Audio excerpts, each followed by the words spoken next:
લગ્ન પ્રસંગમાં જાઓ કે ક્યાંક બહાર જાઓ ત્યારે તમે બહારના બટેકાવડા ખાઓ છો ત્યારે આપણને વિચાર આવે છે કે આ લોકો જેવા આપણે ટેસ્ટી બટેકાવડા ઘરે કેમ નથી બનતા। તો આજે આપણે બહાર જેવા મળે છે એવા જ સિક્રેટ ટિપ્સ અને ટ્રિક્સ સાથે બટેકાવડા બનાવીશું, જે એકદમ ટેસ્ટી અને સ્વાદિષ્ટ બનીને તૈયાર થઈ જશે અને જે રીતે બહાર મળે છે એવા જ બિલકુલ બનીને તૈયાર થઈ જશે અને આ ખાવામાં બહુ જ સરસ લાગશે અને તમારા ઘરમાં બધાને જ ભાવશે। મારા ઘરમાં તો આ રીતે બનાવ્યા તો બધાને જ ભાવ્યા છે અને તમે જોઈ શકો છો કે એકદમ સરસ અંદરથી પોચા અને પડવાળા સરસ બનીને તૈયાર થઈ ગયા છે। તો ચાલો આપણે બટેકાવડા બનાવીએ। તો બટેકાવડા બનાવવા માટે સૌથી પહેલાં આપણે એનું બેટર તૈયાર કરી લેવાનું છે। તો એક બાઉલમાં મેં ચણાનો લોટ લઈ લીધેલો છે। હવે આપણે ચણાના લોટમાં સ્વાદ પ્રમાણે મીઠું એડ કરી દઈશું અને 1/4 ટીસ્પૂન હળદર એડ કરવાની છે। હળદર વધારે ઉપયોગ નથી કરવાનો, સામાન્ય કલર આવે એટલો જ લેવાનો છે। હવે આપણે આને મિક્સ કરી દઈશું અને થોડું થોડું પાણી નાખીને આપણે આનું ખીરું બનાવી લેવાનું છે। એકસાથે પાણી નહીં નાખવાનું, નહીંતર લમ્સ પડી જશે, એટલા માટે થોડું થોડું પાણી નાખતું જવાનું અને ખીરું બનાવતું જવાનું। તમે જોઈ શકો છો કે હું કઈ રીતે બનાવું છું, આ રીતે જ બનાવવાનું છે, જેથી કરી તમારું બેટર એકદમ સ્મૂથ બનીને તૈયાર થઈ જશે। તો તમે જોઈ શકો છો કે આપણું બેટર એકદમ સરસ સ્મૂથ બનીને તૈયાર થઈ ગયું છે। આ રીતનું કન્સિસ્ટન્સી છે। તો આને આપણે એક બાજુ રેસ્ટ થવા માટે મૂકી દઈશું, પછી આપણે જરૂર જણાશે તો પાણી એડ કરીશું। તો હવે આપણે આને ઢાંકણ ઢાંકીને રેસ્ટ થવા માટે મૂકી દઈશું। ત્યાં સુધી આપણે બટાકાવડાનો મસાલો તૈયાર કરી લેવાનો છે। ઢાંકણ ઢાંકી સાઈડમાં મૂકી દઈશું અને તમે જોઈ શકો છો કે મારા બટેકા બફાઈને તૈયાર થઈ ગયા છે। મેં એની છાલ ઉતારી લીધી છે। તો હવે આપણે આને મસાલો કરી લઈશું। તો મસાલામાં સૌથી પહેલાં 1/4 ટીસ્પૂન હળદર એડ કરવાની છે, એટલે મતલબ કે ½ ટીસ્પૂન તમારે હળદરનો ઉપયોગ કરવાનો છે અને મેં અડધી ચમચી જેટલી મરચું લીધું છે અને 1 ચમચી ધાણા જીરું પાવડર લીધું છે।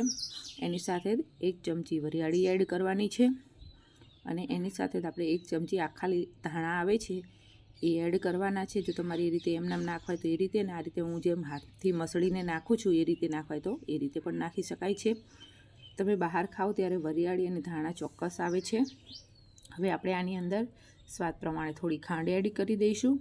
લીલા ધાણા એડ કરી દેવાના છે, મારી પાસે ઓછા હતા તો મેં ઓછા લીધા છે અને એની સાથે જ આપણે આદુ મરચાંની પેસ્ટ એડ કરવાની છે। મેં 2 ચમચી આદુ મરચાંની પેસ્ટ લીધી હતી। તમારે જો વધારે તીખું ખાવું હોય તો વધારે ને ઓછું ખાવું હોય તો ઓછું। તો મેં 2 ચમચી આદુ મરચાંની પેસ્ટ લઈ લીધેલી છે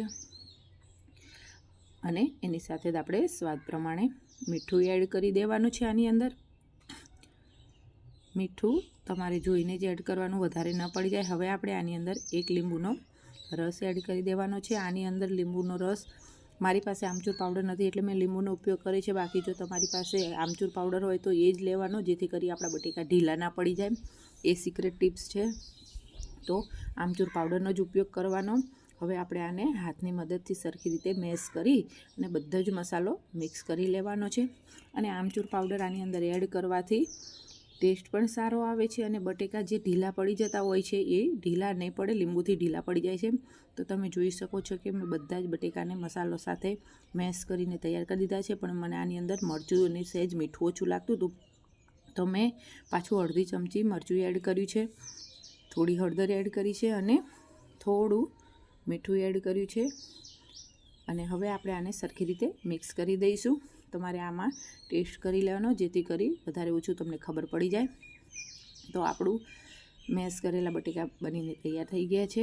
તો હવે આપણે આના વડા બનાવી લેવાના છે। તો મેં હાથ પાણીવાળો કરી લીધેલો છે અને તમે જોઈ શકો છો કે હાથમાં લઈ આ રીતે ગોળ ગોળ આપણે તમારે જે સાઈઝના બટેકાવડા બનાવવાના હોય એ સાઈઝના ગોળ વડા બનાવી લેવાના। તો હું આ સાઈઝના બનાવવાની છું, તો તમે જોઈ શકો છો કે આ રીતે હાથમાં લઈ અને સરસ રીતે બનાવી દેવાના। તો આ જ રીતે આપણે હવે બધા જ આ રીતે ગોળિયા બનાવી લેવાના છે। તો તમે જોઈ શકો છો કે બધા જ બટેકાવાળા માટેના ગોળિયા બનીને તૈયાર થઈ ગયા છે। હવે આને સાઈડમાં મૂકી આપણે બટેકાવાળા સાથે બહાર ખવાતી કઢી બનાવીને તૈયાર કરી દઈશું। તો એના માટે સૌથી પહેલાં આપણે જે બેટર બનાવ્યું છે બટેકાવાળા માટેનું ચણાનું, એ બેટર છે એમાંથી જ આપણે બનાવવાના છે। તો આમાંથી હું 4 ચમચી બેટર તપેલીમાં લઈ લઈશ અને આ કઢીમાં છાશનો ઉપયોગ નથી થતો, એનું ખાસ ધ્યાન રાખવાનું કે આમાં છાશનો ઉપયોગ નથી થતો, છાશ વગર જ બનીને તૈયાર થઈ જાય છે। અને આ રીતે તમે બનાવશો તો બહાર જેવી મળે છે એવી જ ટેસ્ટી અને સેમ એ જ ટેસ્ટની બનીને તૈયાર થઈ જશે। અને બધા તમને પૂછશે કે તમે કઈ રીતે બનાવી। આ રીતે તો મેં 4 ચમચી એ બેટર લઈ લીધેલું છે। હવે આમાં હું થોડું કરીને અડધો ગ્લાસ પાણીનો આની અંદર ઉપયોગ કરી દઈશ। પાણી એડ કરી સરખી રીતે આપણે આની અંદર જે બેટર છે એ મિક્સ કરી દેવાનું છે, આ રીતે હલાવી લેવાનું છે। તો બીજું પણ હું પાણી એડ કરી દઈશ આની અંદર, એટલે મેં અત્યારે અડધા ગ્લાસનો ઉપયોગ કર્યો છે। તો તમે જોઈ શકો છો કે એકદમ સરસ રીતે આપણો ચણાનો લોટ મિક્સ થઈ ગયો છે।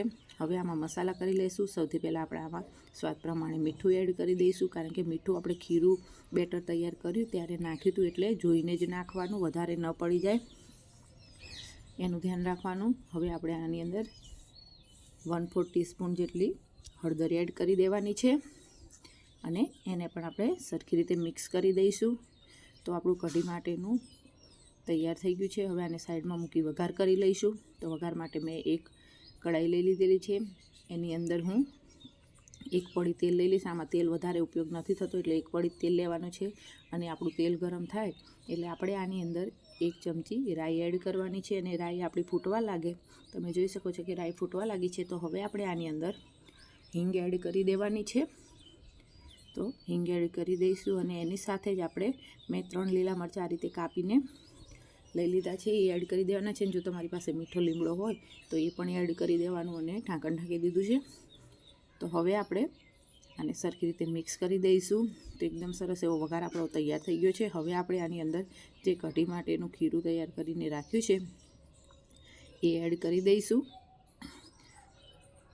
આની અંદર એડ કરી દેવાનું છે અને સામાન્ય જ્યાં સુધી ઉકળવા ના લાગે ત્યાં સુધી આપણે આને હલાવ્યા કરવાનું છે, નહીં તો ચણાનો લોટ હોવાથી નીચે ચોંટી ન જાય, એટલા માટે જ્યાં સુધી સહેજ ઉકળવા ન લાગે ત્યાં સુધી આપણે આને હલાવ્યા જ કરશું। તો તમે જોઈ શકો છો કે એકદમ સરસ કઢીનો કલર આવે છે અને હજુ તો ઉકળશે એટલે એકદમ સરસ બહાર જેવી જ બનીને તૈયાર થઈ જશે। તો થોડી વાર પછી આપણે જોઈ લઈશું કે આજુબાજુમાં ઉકળવા લાગી છે। હવે આપણે આની અંદર બહાર કઢી મળે છે મીઠી હોય છે, તો આપણે આની અંદર ખાંડ એડ કરી દઈશું। જો તમારે ગોળ એડ કરવો હોય તો એ પણ તમે કરી શકો છો, પણ ગોળ એડ કરવાથી કઢીનો કલર ચેન્જ થઈ જશે, એટલા માટે હું ખાંડનો ઉપયોગ કરીશ, જેથી કરી બહાર મળે એવી જ કઢી બનીને તૈયાર થઈ જાય છે। તો સ્વાદ પ્રમાણે આપણે મીઠાશ પ્રમાણે ખાંડ એડ કરી દઈશું અને એને સરખી રીતે હલાવી દેવાની છે આ રીતે, અને કઢીને આપણે 5 મિનિટ માટે ધીમા ગેસે ઉકળવા દેવાની છે। તો 5 મિનિટ પછી આપણે આને પછી જોઈ લઈશું। તો તમે જોઈ શકો છો કે બહાર મળે એવી સરસ ટેસ્ટી ઘટ અને એવો જ કલરવાળી કઢી બનીને તૈયાર થઈ ગઈ છે। આને સાઈડમાં મૂકી દઈશું। હવે બટાકાવડા ઉતારી લઈશું। તો એના માટે તેલ ગરમ થઈ ગયું છે, તો એક વડું આપણે બેટરમાં એડ કરી અને આ રીતે બટાકાવડા ઉતારી લેવાના છે। તમે જોઈ શકો છો કે મેં બેટર કેટલું ઘટ રાખ્યું છે, આટલું સહેજ જાડું પડ જ રાખવાનું, જેથી કરીને ખાવામાં પણ બહુ સરસ લાગે।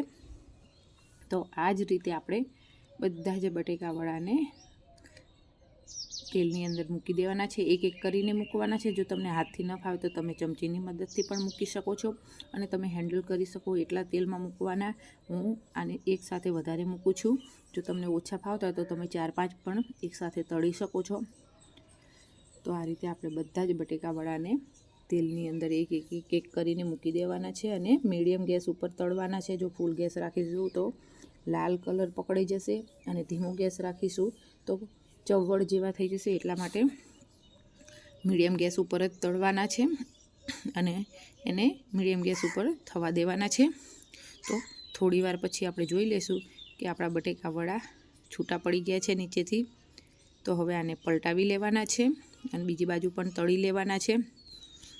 તો થોડી વાર પછી જોઈ લેશો કે આપણા બટેકાવડા એકદમ સરસ તળાઈને તૈયાર થઈ ગયા છે, બહાર બને એવા મોટા મોટા સરસ બનીને તૈયાર થઈ ગયા છે અને કલર પણ બહુ જ સરસ આવ્યો છે।